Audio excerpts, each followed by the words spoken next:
What's up, guys? I'm back. I'm here with another video. Wanted to talk to you guys this week about something a bit topical. It's been in the news that Elizabeth Warren and Bernie Sanders camps have been going back and forth for, in my opinion, a lot of the wrong reasons. The fact that Elizabeth Warren's camp released her account of a private conversation, it's just such BS. Like, there's no way to back it up, no way to verify any of it, and then it just turns into he said, she said, and you're not talking about any of the issues. You're not talking about stuff that's actually important to the American people. What is important, though, is that the primaries are coming up, and in the next few weeks, there's going to actually be voters in Iowa turning out to caucus, and thereafter, they're going to New Hampshire, where they'll be voting in the primary there to see who the Democratic nominee is going to be. And being that a lot of the focus in the coverage has been saying that Bernie Sanders and Elizabeth Warren are the two leftist candidates, and that it was bound to happen that they were going to come head to head.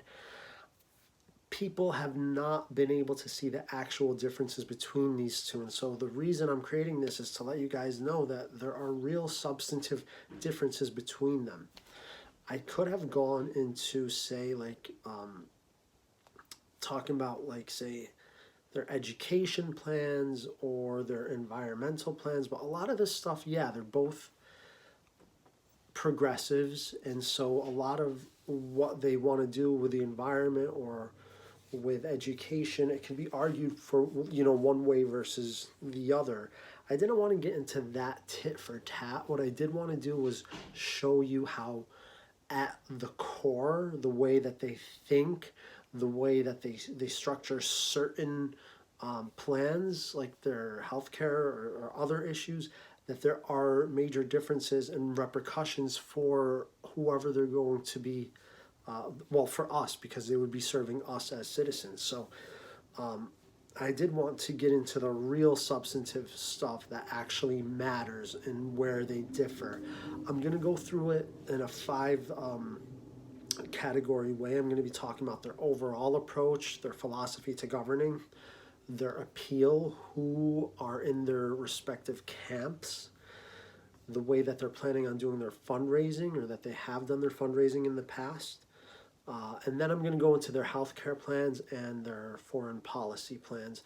And I think those two issues, if we get into a little bit of the details with those, we'll really see how they differ and how their different approaches will actually have different results for people.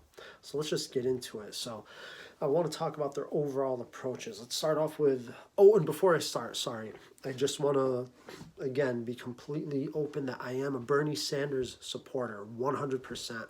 I believe in his message. I'm most likely going to vote for him in the primary, and I am campaigning for him. I volunteered for him. I will continue to volunteer so long as I see that his campaign is bringing out the message that I believe in for this country. Just want you guys to know, because look, there is a bias in everything that we say. Just want you to be able to assess what I'm saying with the knowledge of that bias.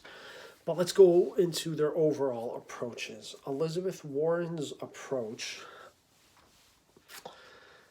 she could be, her whole mantra or her whole campaign slogan is, I got a plan for that. And it's catchy, it's fun, but I think that what we forget is that the whole I got a plan for that is representative of something else.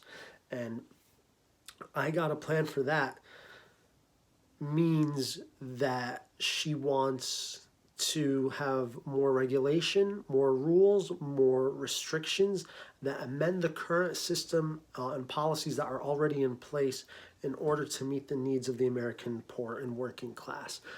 I got a plan for that means that Elizabeth Warren is telling us she understands the system and that she has a plan to change the system, or to change parts of the system in order to better serve the people.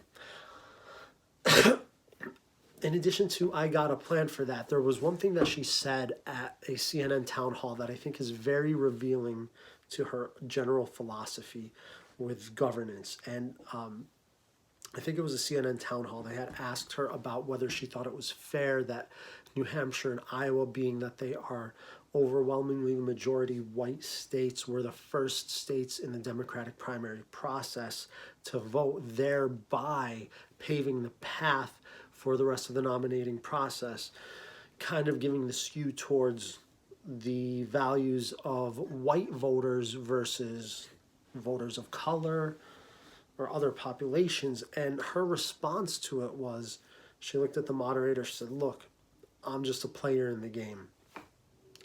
And a lot of people came down for her on that, but then a lot of people from within the Warren camp were like, there's nothing wrong with that. What that reveals is a type of philosophy that Elizabeth Warren has, that the type of, it's telling of the type of change that she wants to commit. She wants to work within the system to find loopholes. If she's a player in the game is a system, and she's just working within the structure of the system. She's not questioning anything about the system. She's just saying, I'm in the system, I'm going to change it from within, and that's it.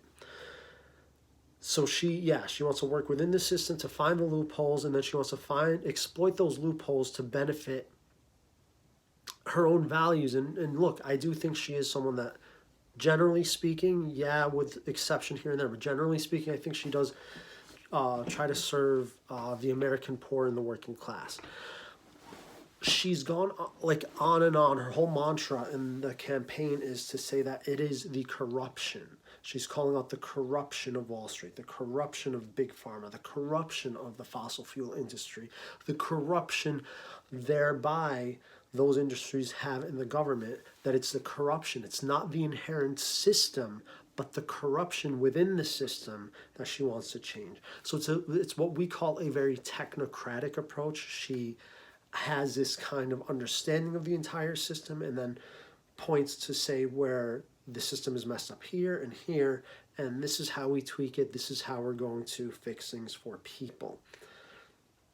It's also got this kind of like approach where she's looking at everything from above, looking down, assessing the whole thing, surveying the system, and seeing where the flaws are and saying, I'm the one smart enough to be able to change it.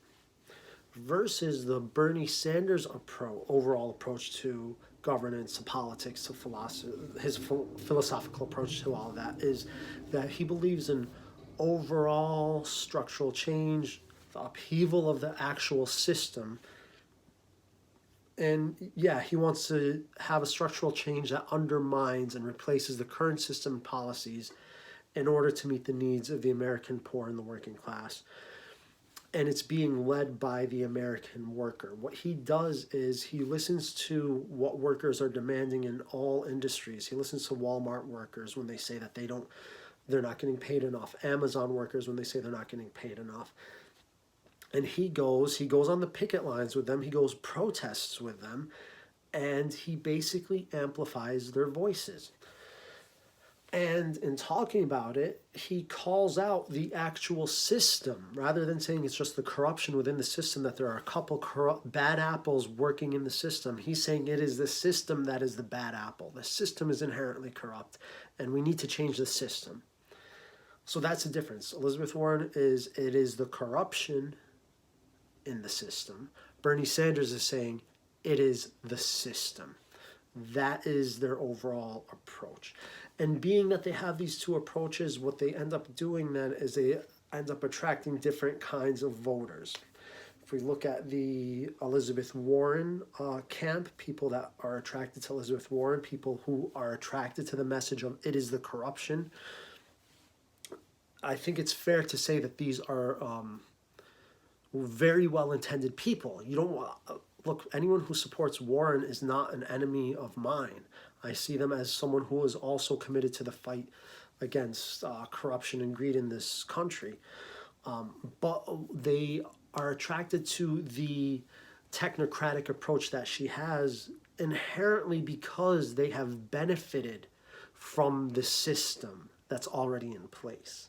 So they benefit from the system, but they probably have some kind of empathy for those who have difficulty navigating the system or who have not been able to benefit from the system.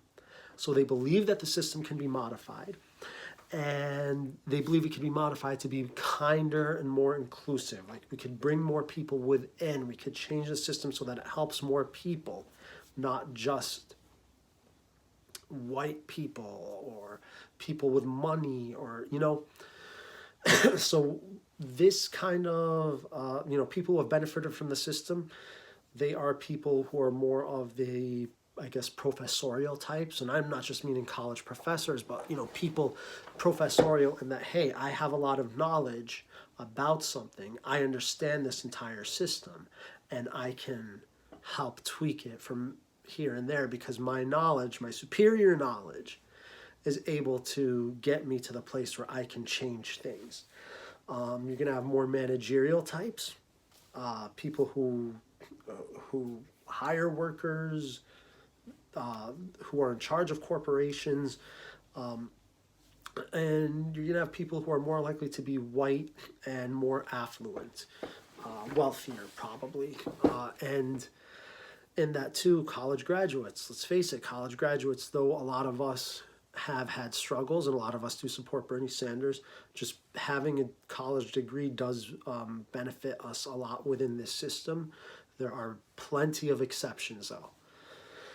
All right, so Bernie Sanders' approach, Elizabeth Warren is it is a corruption. Bernie Sanders is it is the system. This approach of looking at things and calling out the system as being corrupt, this pulls in people who have experienced struggle and believe that struggle is because of the system and not because of the system's fallacies, not because of the corruption within the system, because the system is already corrupt, and being that the system is already corrupt, it is bound to continue to be corrupt and to have corruptions within it. So you're going to have a lot of people in the Bernie Sanders camp who are disaffected by capitalism, the capitalist system, and by trade laws in the capitalist world that we are currently living in. People who are affected by trade laws, especially people out in the Midwest, manufacturing jobs that were, because of NAFTA and free trade deals, those jobs have been exported to other countries. Those trade deals not at all taking into account workers' lives, environmental concerns, so many things that in Bernie Sanders' message, and Elizabeth Warren's, to be fair, both kind of deal with that. But back to Bernie Sanders and who he attracts with his message of it's the system, he's going to also attract employees of large corporations, like I said, like with Amazon workers, with Walmart workers, because they understand that capitalism feeds these large corporations, and so they see that the system is inherently making things difficult for them, and that these corporations' interest is just for profit, and you maximize your profit by minimizing wages for your workers. And that also the other people that he's going to attract to his campaign are those who are embedded within the system, who already see the corruption from within. Specifically, I'm talking about teachers. There's a reason why public school teachers are the number one job for people who donate to Bernie Sanders' campaign. They work within the public school system. They see how the public schooling system is already corrupt. No matter how many tweaks you can make to it, our education system is corrupt, and they can see that plainly because they're dealing with it on a daily basis. Nurses as well. The nurse, I forget one of the nurses union, they endorse Bernie Sanders. They see the healthcare system as being inherently corrupt, and because of the overall corporate capitalist system that we have in this country. And then you're also going to have, union workers, but also you're going to have people who have been completely disaffected by a capitalist system. Those who don't have college degrees, who see that having a college degree could benefit you so much more in this society, and that having wealth also enables you to have a college degree. And so you're kind of screwed if you are just born poorer than others. And also people of color. I think inherent in the capitalist society that we live in is a kind of structural racism. And I think that people of color see this the most, no matter how wealthy they are, no matter how much education they have, no matter how much they climb the corporate ladder, there is always going to be some kind of racism that exists. And so they understand that embedded within the system is a kind of corruption, a very ugly type of corruption called racism. So that's how you have different people who are attracted to the two candidates and what they represent. In terms of the fundraising, Bernie Sanders has sworn off all big money, all corporate PAC money, donations from billionaires. He's not accepting donations per individual more than $2,800 in both the primary campaign as well as in the general election if he is to get the nomination. Elizabeth Warren, on the other hand, she is not accepting big money. She's not accepting money from billionaires. She's not accepting corporate PAC money either in this primary process. And nor is she going to in the general election as she promised. She got some flack because she said at first that she might, but then when she got flack for it, she said she won't. And we shouldn't give her too much crap for that, because I think it's important that when people respond to the pressures from their donors, and they respond positively towards them by making the changes that the donors want, us being the donors, we should applaud them for that, I think.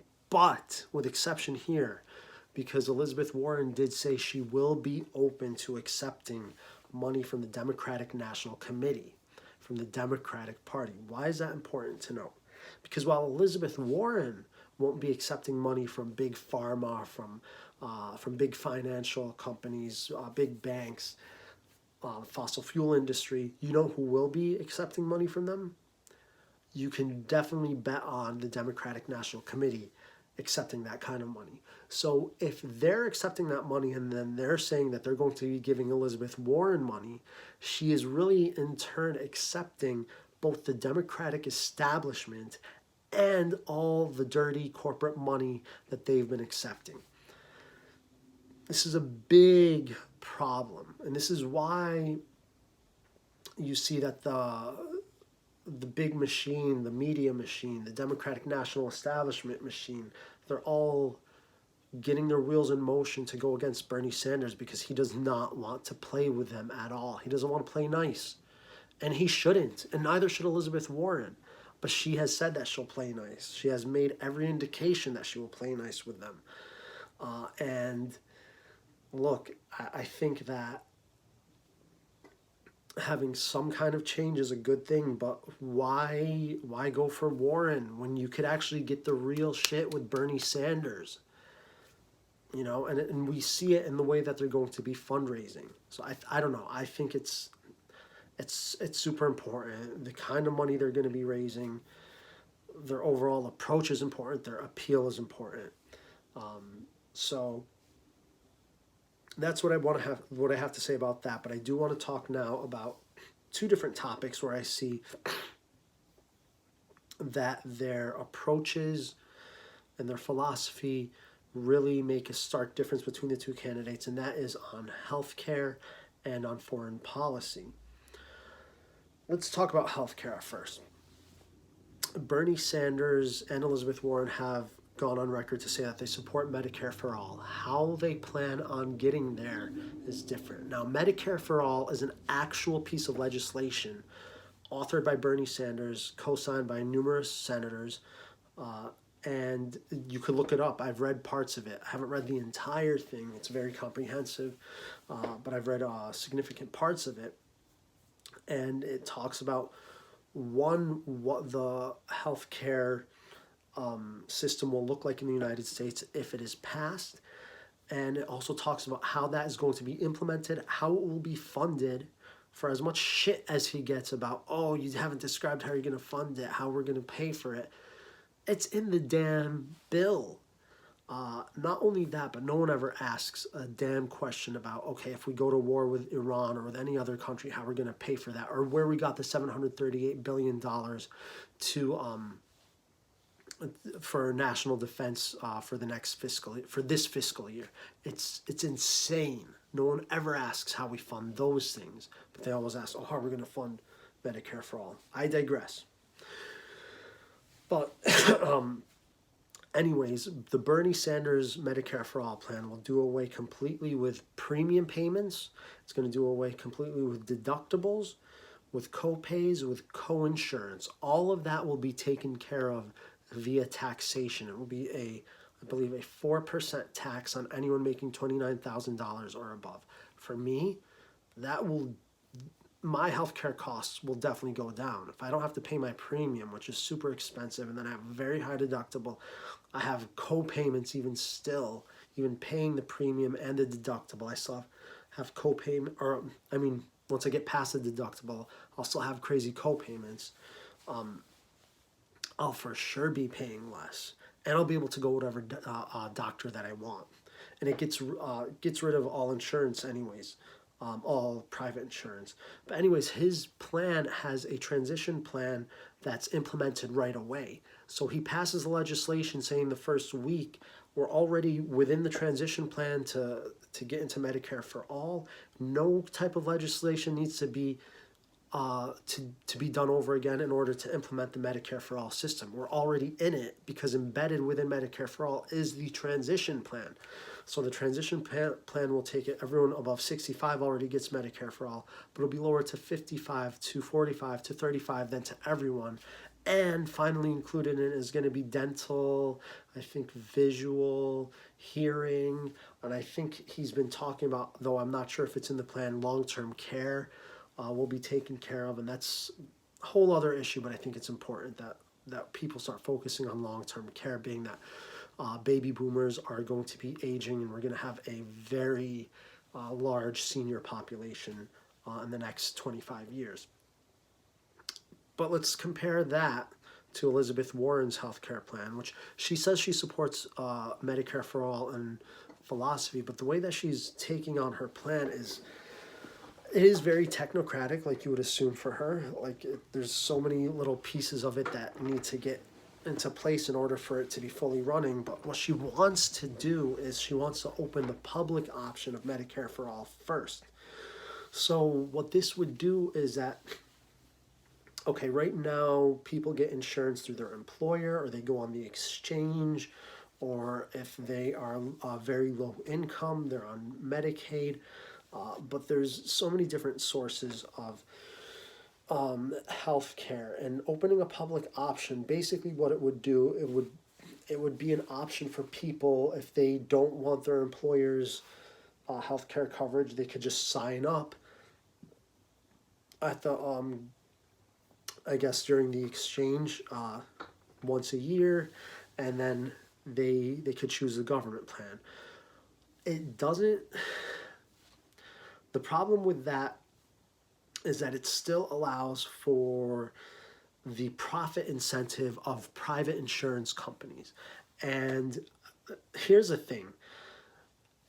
People who support a public option, they always talk about, oh, let people have choice, let people have choice. What the fuck? I'm sorry for my language. What the fuck are we talking about with choice? Insurance is a middleman. Insurance is not the product. Insurance is how to pay for the product. So there's nothing that says that we need a choice of the middleman. If we cut out the middleman completely, we just say that the middleman is going to be the government, is going to be Medicare, then we really have choice in being able to determine which doctor we go to. So having the public option, it does not get rid of the profit incentive of private corporations.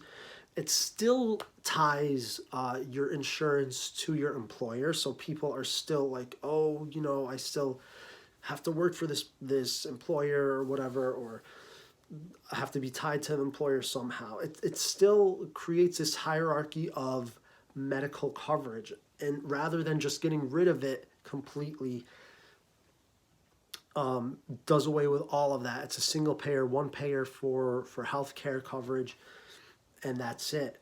But anyways, back to Elizabeth Warren. She doesn't really. She's been saying she wants to do the public option first, and then she says, with the faith in that the electorate will like the public option, 4 years later, what I will do is then introduce a bill, a new bill, to get Medicare for all in place. That's just fucking crazy. So what you're going to do is you're going to take it step by step by step.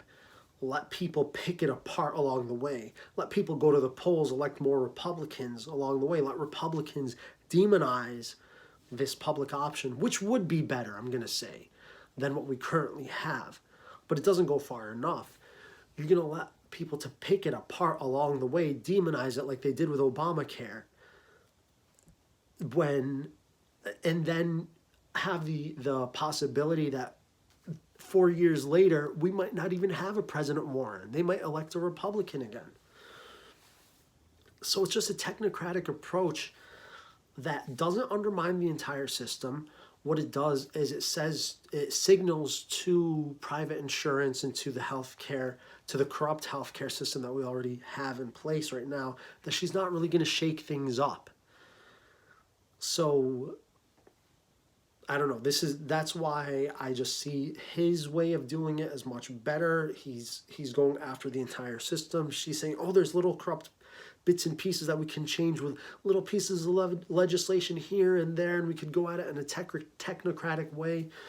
No, you really need this kind of, in this industry, the healthcare industry, it needs major upheaval. And also when it came to the way that she said that we were going to fund Medicare for all, they were coming down on her. Bernie Sanders was saying, yeah, people are going to pay more in taxes. If you're paying if you're earning $29,000 a year, you're going to pay 4% tax. Some people might end up with more taxes, but they'll have overall lower costs. That's what he was saying. Her message, she jumped through hoops in order just to say that taxpayers won't pay for Medicare for all. Yeah, and she gave so many options for payment. She said that there's different ways you could pay for it, whether it's employer-based taxation, which I don't get. Like, aren't we trying to do away with employers having to carry the burden of insurance? She was talking about corporate taxation, which that could work, and then immigration taxation. But I mean, why not let us have skin in the game? Like,